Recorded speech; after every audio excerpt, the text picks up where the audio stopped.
Welcome back, my fabulous friends, to Family and Home Hacks podcast. Today, we're going to switch gears a little bit and focus in on a balanced life, but we're also going to focus in on ourselves. This last weekend, I attended my first PhD residency for college for my doctoral journey on becoming a clinical psychologist with Walden University.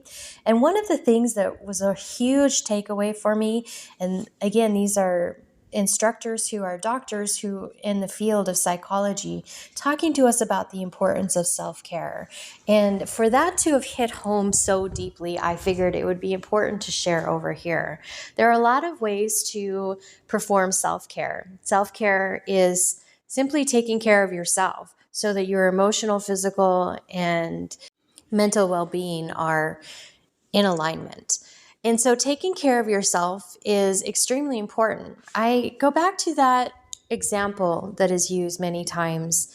You've probably heard it, is to when that mask comes down from the ceiling on the airplane, you want to put the mask on yourself first. Because if you are passed out, you cannot help anybody. It is a very, very great visual to use in saying, this is how important taking care of yourself first is. It's not being selfish. It's about taking care of yourself so that you are mentally, physically, and emotionally capable of taking care of your family, taking care of other people in your life that are important to you. This hit home as such an important topic in my residency this weekend that I decided to interrupt my schedule that I was doing in the membership community of time management and add a weekly challenge on self-care in the membership community. So if you're not a member of our membership community, it's a great community over on Learny app. It's on your phone, and it's simply $5 a month, but it gives you weekly challenges every week to help to create a balanced life and create a roadmap to your success. So definitely consider joining the club. It's down below, linked up down below in the description. And I made sure to keep the price low so that it would be available to more people. It's just a really great community over there. Join us, and hopefully you'll get a lot of great techniques, tools over and above what you get free on this channel. So let's talk a little bit about self-care. There are multiple types of self-care. I didn't know that until I started researching it. I always talked about self-care. You want to do self-care. You want to do self-care. But as I started delving into the research of what self-care actually is, it was very interesting finding the different aspects of self-care and understanding that they have different impacts on us. Did you know that mindfulness is a way of self-care? Gratitude practice is a way of self-care. Physical self-care, emotional self-care, and social self-care. There are so many different ways that you can tackle self-care, but what I did notice is it all circled back to creating a balanced life and the 8 areas of a balanced, happy life. Now, we all know that creating a balanced life is not your life isn't going to, you're not going to wake up one morning and your whole life is going to be in balance. There's going to be things out of balance, but the key to creating a balanced life is being able to recognize those things that are out of balance and bring them back into balance. And it's just a juggling act, and it will continue to be a juggling act. So creating absolute balance in your life, a complete homeostasis, not necessarily the goal. The goal of creating a balanced life is being able to recognize that something's out of balance and bring it back closer to a homeostasis comfort level for you, and making sure that you're hitting all those aspects. That's the goal of a balanced life. We talk about that in the membership community as well. So let's talk a little bit about the different aspects of somebody who utilizes these different self-care methods. So mindfulness, it's all about being present and being in the moment. Gratitude is all about being thankful for what you have in life. Then physical self-care and improve physical health, which in turn can have a positive impact on mental and emotional well-being. In addition to physical care, there's emotional self-care, which is important because it helps individuals regulate their emotions and cope with stress, leading to a greater sense of well-being and improved quality of life. And finally, we're going to round it out with social self-care. And this is important because it involves nurturing relationships with others and creating a support system, which can have many benefits for your mental and emotional health. So now that you know a little bit about self-care, in the comment section below, let's have a little fun and write out how many self-care activities, just a number, just write number 1, 4, 10, 0. Write a number in the comment section below on how many self-care activities you have scheduled for this week. Rest assured, if it's low, you're not alone. In fact, I've had weeks where I've been guilty of not having anything scheduled on my calendar. However, I will say that I do usually have a daily reset every week. And so one day of the week, I basically do a daily reset. It's kind of a way to take everything that I learned from school the previous week, kind of marinate on that, and then put it away, and then prepare myself for the rest of the week that I have coming up with school and home, family, and everything else going on in my life. It really does seem to help. I didn't realize until talking to others in my residency that that's what I was doing. However, as we put it into context, we realize, oh, wow, I am doing this. So you might be surprised to say, I am actually doing more self-care than I thought. I just didn't realize that I'm doing it. However, putting it into your calendar will definitely help you to make sure and ensure that you do it without question, because we follow our schedule. Your mission, should you choose to accept it from this podcast episode, is to pick one self-care activity and make sure it's scheduled into your calendar every week and see what a difference that can make. So now, part of the reason why we're doing this is I wanted to share with you the many different activities that you can do to go ahead and create self-care in your life. I think what you'll find is that activities that you didn't realize were self-care would fall in line with self-care. It's about taking care of yourself first. So I'm going to list out 20. If you can think of others, please list them down below in the comment section below, because we are all about being a community of sharing of ideas. And also, let's go ahead and set that challenge of picking one of these. Pick one this week, pick another one next week. You can come back and listen to this list again for more inspiration anytime you need to. Number 1, engage in a creative activity like drawing, painting, or writing. This is going to help with emotional self-care. Number 2, create a vision board or set goals for the future. This is about mindfulness. Number 3 is write a letter of appreciation or gratitude to someone that you admire. Emotional self-care. How about planning a fun day trip or weekend getaway with loved ones? This falls under social self-care. Try attending a fitness class or try a new exercise routine. Physical self-care. YouTube has a lot of great videos that you can find with different exercise routines that you can use, and they're all free. Try taking a nap or set aside time for rest and relaxation. This is physical self-care. Did you know that in some countries like Madrid, or Spain, they actually do a nap in the middle of the day? It's called a siesta. Try to practice mindfulness breathing exercises for 5 to 10 minutes a day. Of course, this falls under mindfulness. Connect with a mentor or a coach to discuss your goals and aspirations. This connects under social self-care.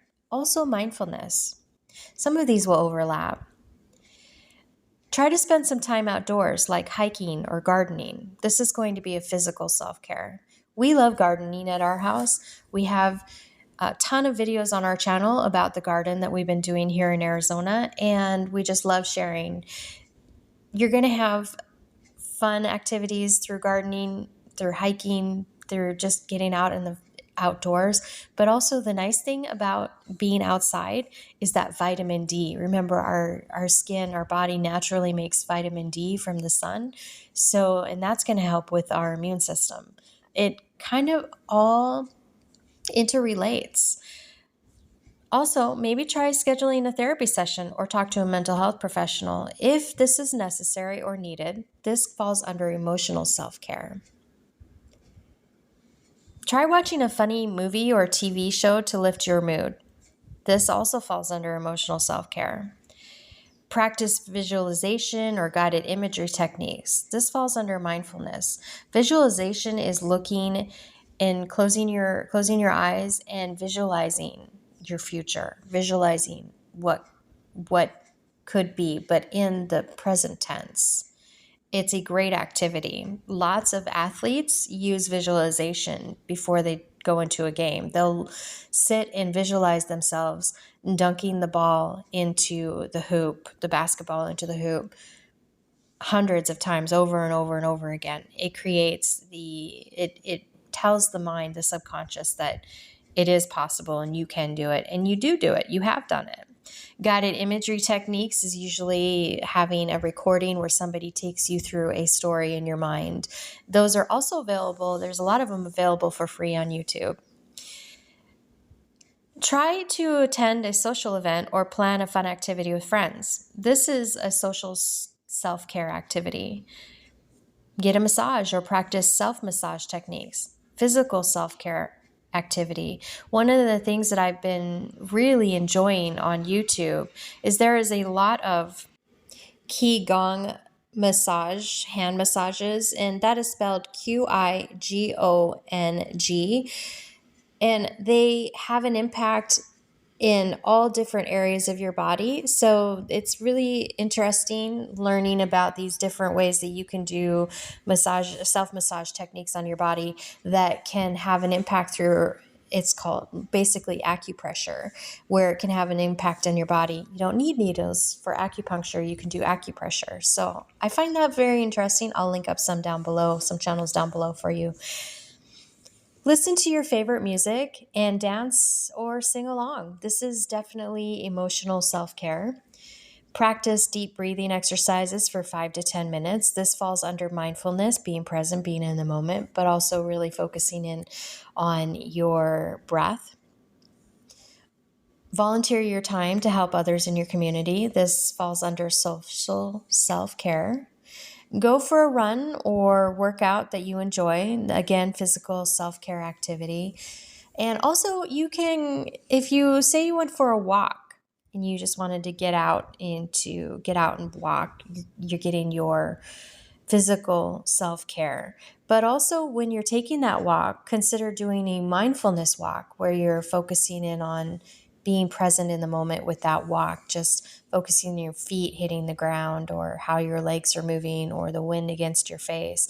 That is not just physical self-care, but also mindfulness. Write a positive affirmation and repeat it throughout the day. This is emotional self-care.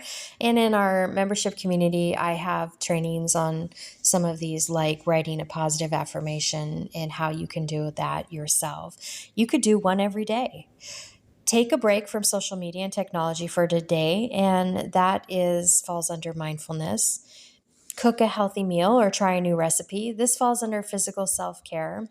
But if you're very artistic, it could also fall under emotional self-care because you're allowing yourself to be emotional, or you're allowing yourself to be creative. Journal about your feelings and emotions, emotional self-care. Try a new hobby or activity that interests you. This is under social self-care. Take a relaxing bath or a shower, physical self-care. Meditate for 10 or 15 minutes. This is mindfulness. You can go on YouTube and find a lot of meditations that are available that run into the realm of 10 or 15 minutes.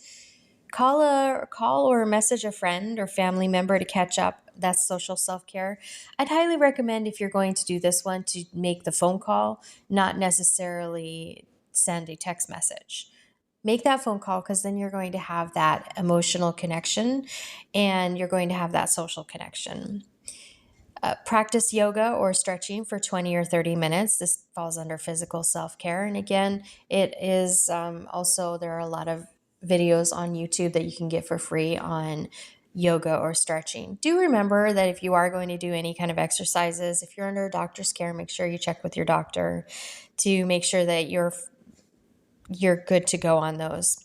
I'm not a medical doctor, so I cannot give you advice on that, but I can say this is a great thing to do if you would like to do it, if it's within your wheelhouse. Also, write down things that you're grateful for each day in a gratitude journal. I talk about this a lot. It's one of the things that I recommend in our community on a different weekly challenge. I recommend doing a daily or at least a weekly gratitude log. But the key on the gratitude log is to make sure that you're writing down different things each time. You're not writing down the same things.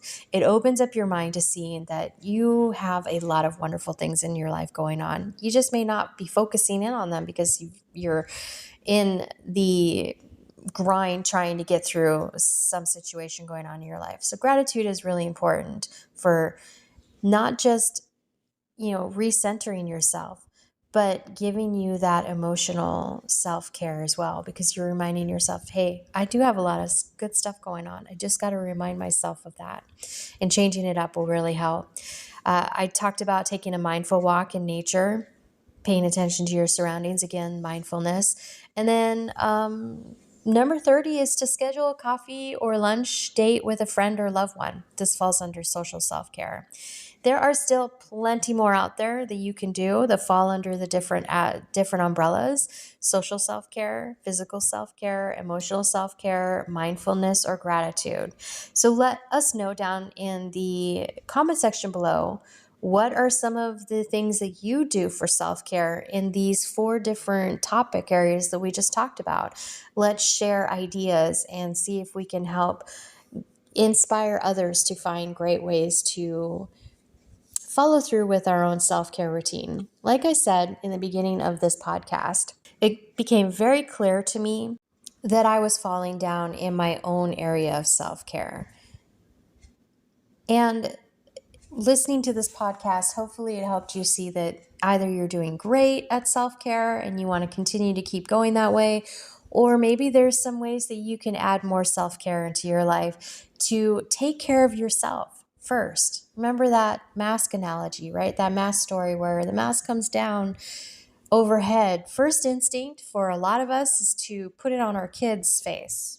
But you need to remember that you have to put the mask on yourself first so that you are awake to put it on your family members, your loved ones, the people you care about, and everyone else. So you're there to help and get through the crisis that you're in, or the situation that you're in, or the circumstances that you're in.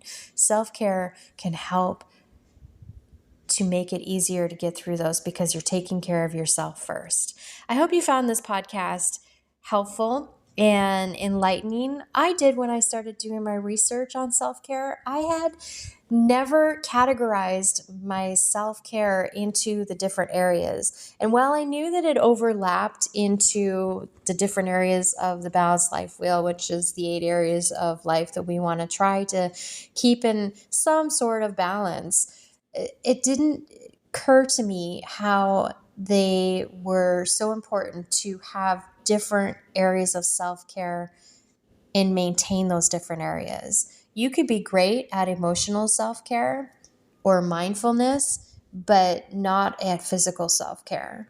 You could be great at physical self-care, but not at mindfulness or gratitude. So in putting these down into the 5 areas or the 5 categories we talked about, again, social self-care, mindfulness, gratitude, physical self-care, and emotional self-care, putting them down into those categories and then having a list for each one of those categories in your journey journal, maybe 10 or 20 for each of those categories in your journey journal, will make it easy for you to just pick and choose what you want to put into your calendar. And then making sure that you schedule all 5 of those areas into your week will really help you to find a little bit more balance in your life and create a happier, healthier you. And when you're happier and healthier, then the people around you are happier and healthier, and they're getting the best you that you can give.